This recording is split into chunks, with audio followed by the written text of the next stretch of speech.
E aí a gente vai, né, voltar um pouquinho para pensar como é que o PPP está relacionado com a função do acolhimento, né? Essa ideia de projeto político-pedagógico vem da LDB, da Lei de Diretrizes e Bases, de 1996, então vem da área da educação. E ela é, de alguma maneira, incorporada na assistência, pensando o serviço de acolhimento, né, pensando os abrigos. Na medida em que, no acolhimento, a proposta de construção do PPP vai refletir uma nova concepção de assistência social que se desloca do paradigma da caridade, da benevolência, do assistencialismo, para o âmbito da garantia de direitos, incluindo a educação e a proteção. Essa é uma mudança, gente, que está na orientação técnica, que está num monte de documento, mas, quando a gente chega na prática, a gente encontra, sim, práticas assistencialistas, benevolentes, etc. E não é simplesmente porque a pessoa não entendeu o que é o acolhimento. A gente costumava fazer um exercício muito interessante, que era assim: você está no final de semana com uma pessoa, com um grupo de amigos, qualquer grupo social que você frequente, né, com pessoas que, eventualmente, não te conhecem muito. Como é que você conta do teu trabalho? A pessoa fala assim: o que você faz? Eu sou educador de SAICA. SAICA? O que é SAICA? É um lugar de acolhimento para crianças e adolescentes. Mas é orfanato? Não, as crianças estão presas. Porque se tem adolescente, então é tipo Fundação Casa? Né? Quer dizer, como é que a gente conta da especificidade do nosso trabalho? Né? Quer dizer, como é que a gente vai incluindo? Porque, quando a gente diz que a gente é educador social, ou orientador socioeducativo, o que é isso? É para fazer lição de casa, então? No SAICA? Para quê? Por que chama educador? Né? Então, acho que essa ideia, né, de poder pensar esse documento também vai clareando para a gente qual que é o nosso trabalho, no que ele está baseado, de onde surgiu essa ideia de que, então, chama acolhimento, não chama orfanato. Quem da equipe sabe explicar isso? Né? Então, isso não é uma sabatina, não é provinha, né? Não é vigilância, não é, no sentido da gente... mas então está perguntando uma coisa que eu não sei. Né? Quer dizer, o quanto é importante a gente ter clareza, né, de o que a gente está fazendo e por quê, baseado no quê. Né? Surge daí uma mudança, então, no entendimento da função do acolhimento, que passa a considerar a esfera educativa da assistência social. Então, o que isso significa?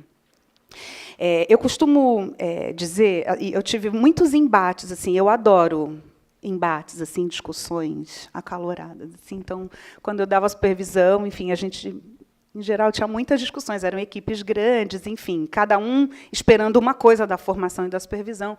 E eu lembro, uma vez, uma educadora, eu falava muito da escuta, né? Era uma casa que tinha muitos adolescentes e, necessariamente, muitos conflitos, né? E muitas questões no sentido do conflito, não do sentido ruim, mas do conflito de que o adolescente provoca e te põe a pensar, né? Te desafia. E eu lembro que eu falava muito da escuta, do quanto é importante a gente se dispor a ouvir o que o outro tem para dizer, o que o outro está pensando, e não supor na ação do outro que eu já sei o que ele quer dizer. Então, se eu não pergunto e o outro não me falou, eu não sei. E eu lembro que, uma vez, a gente estava numa baita discussão e ela foi falando, e uma hora ela ficou tão brava, ela bateu na mesa e falou assim: como é que você me garante que isso vai dar certo? Né? E é uma educadora que eu gosto muito, assim, e eu falava: eu não tenho garantia. Porque, quando a gente trabalha com educação, seja educação em que contexto for, a gente trabalha com uma aposta. E é sempre uma aposta de risco, a gente pode ter sucesso ou não. Mas a gente trabalha com uma aposta de que a minha relação com o outro, ou a transmissão que eu faço para o outro, que o outro faz para mim, pode possibilitar e permitir transformação. Não é a pessoa virar outra coisa. Não é aquele adolescente que causa a causa virar um anjo. Não é isso, não é transformação, isso é outra coisa. Né? Mas como é que eu posso escutar o outro, né? Me interessar pelo que o outro tem para dizer, né? E apostar que isso transforma uma relação e transforma ao sujeito e a mim. Se a gente não acreditar nisso, a gente é qualquer coisa menos educador. Né?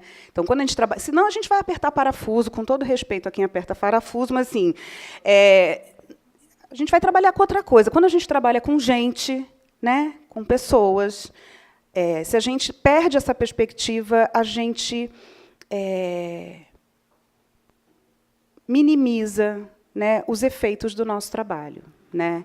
E a gente, às vezes, acredita pouco no efeito do nosso trabalho, no efeito da nossa presença, né, nesse sentido. E aí, então, voltando, né, quando a gente pensa essa ideia, né, de um olhar educativo, né, dentro da assistência ou dentro do serviço de acolhimento, né, o que é uma medida de proteção? Então, como eu estava dizendo, entendimentos diferentes dentro de uma mesma equipe revelam práticas, por vezes contraditórias e conflitantes, que podem desconsiderar as necessidades dos acolhidos e suas famílias. Né? Porque, às vezes, né, a gente entende que proteção é não deixar o menino sair sozinho. Porque ele quer ir lá na padaria comprar sei lá o quê. Para sair e ter a experiência de ir na padaria comprar sei lá o quê. Que é uma experiência que qualquer um de nós tem. Por que ele não pode? Né? Ou por que ele tem que estar, entre aspas, protegido dessa experiência? De que proteção a gente está falando? Ah, mas a rua é muito perigosa, né? Porque daí ele vai encontrar com os meninos que não deve encontrar, ou que... Bom, mas ele vai para a escola. Né? Ele vai ao médico, ele vai, né, para o CCA, ele... Né, enfim, ele sai do serviço, ele sai de casa. Né? Então, é interessante como é que a gente vai pensando nessa ideia de proteção. Né? O que significa proteção no acolhimento institucional?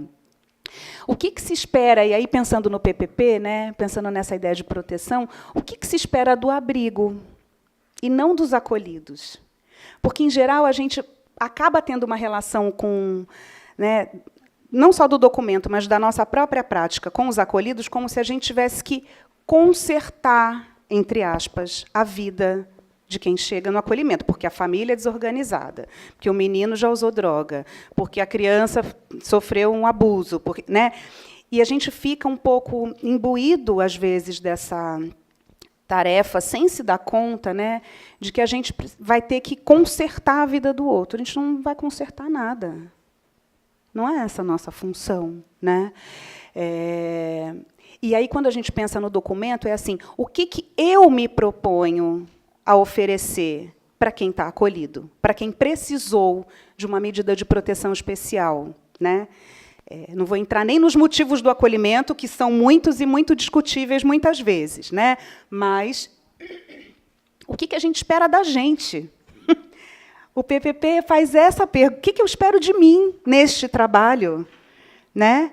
E, para isso, eu preciso entender que público é esse que eu vou atender, que histórias são essas com as quais eu vou me deparar a cada chegada e a cada partida. Né? Que crianças e adolescentes são esses, que famílias são essas, mas não no sentido de ter um gabarito para julgar. Essa é adequada, essa não é adequada, essa é mais ou menos. Essa aderiu ao tratamento, essa não aderiu ao tratamento. Essa daqui não foi na audiência, essa daqui... Quer dizer, a gente vai fazendo uma tabela de classificação das famílias e, muitas vezes, não abre. A gente orienta, mas não escuta. Né? Ah, mas eu dei todas as orientações. A mãe falou que tinha entendido. Né? Mas a gente não escuta. Né? Eu estava lembrando de uma situação de uma equipe, estava dando uma supervisão para uma equipe e a psicóloga estava me contando. Nossa, veio uma história super difícil e a mãe veio contando. A gente veio para uma conversa com a equipe técnica e a gente orientou a Bolsa Família, o não sei o quê, o CAPS, o atendimento. E aí, no final da conversa, eles perguntaram assim, a psicóloga perguntou, a senhora quer falar alguma coisa? A senhora entendeu? Quer perguntar alguma coisa? Ela falou, não, entendi. Mas só queria falar que, na verdade, assim, eu queria saber como é que eu faço para me separar do meu marido, porque ele me bate, eu não sei como eu faço para sair de casa, não tem para onde ir. Então, assim, o Bolsa Família, o não sei o quê, assim, ela ouviu, ela entendeu, mas ela estava precisando ser escutada de outra coisa. Né? E, quando a gente não inclui isso, o que a gente faz? A gente vê se ela foi no CAPS, se ela foi não sei aonde, se ela foi pegar o benefício. E se ela não foi, porque ela estava com alguma dificuldade que a gente não sabe, a gente diz, a mãe não quer tirar o filho daqui, né? Porque acomodou, porque o menino está bem, está crescendo, tarará, então ela não se organiza para tirar. Se quisesse mesmo tirar, se organizava.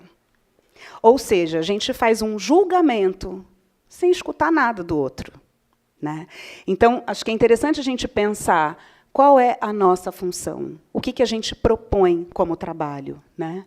Quais ações propomos para garantir o direito à saúde, cultura, moradia, convivência familiar e comunitária e educação? O que está no PPP que garante isso, né? A gente não está só protegendo de uma família ou violenta ou de uma situação de negligência. Quando a gente propõe garantia de direito, a gente também está protegendo, e protegendo muito melhor, né? Quando a gente permite, possibilita, né, organiza espaços, tempo, para que as crianças e os adolescentes possam ter esses direitos garantidos. A gente não quer só comida, né, uma casa para estar, a gente quer estar no mundo, estar com os outros, né?